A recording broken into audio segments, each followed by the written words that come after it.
Lakini vile vile nimshukuru sana kwa dhati ya moyo wangu mratibu wetu wa Mwenge kiwilaya. Kwa kweli amefanya kazi kubwa sana. Hivi ndugu mratibu, sogea hapa mbele. Mwenge wa Uhuru oye! Mwenge wa Uhuru safi! Ndugu wananchi na ndugu viongozi, nimemwita huyu mratibu wa Mwenge kiwilaya kwa maana moja. Mwenzetu huyu amefanya kazi kubwa.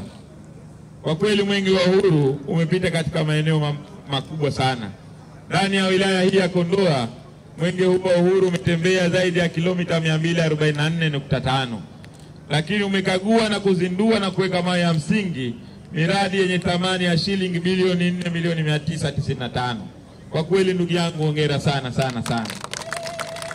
Lakini nakupongeza kwa sababu miradi yote ambayo imepitia Mwenge wa Uhuru, Mwenge wa Uhuru umeridhishwa nayo, na wewe ndio ilikuwa kinara wa kwenda kuikagua kabla Mwenge huu wa Uhuru haujafika. Laiti ungetupeleka katika miradi ambayo haifahamiki, kwa kweli tusingekupongeza.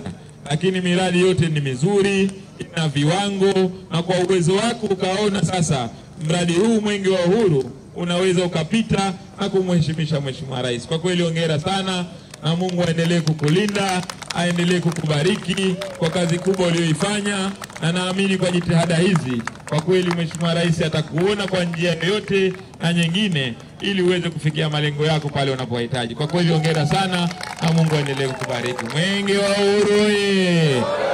Mratibu bomba si bomba, anang'ara ng'ari, amependeza hajapendeza. Nakushukuru sana kakaangu.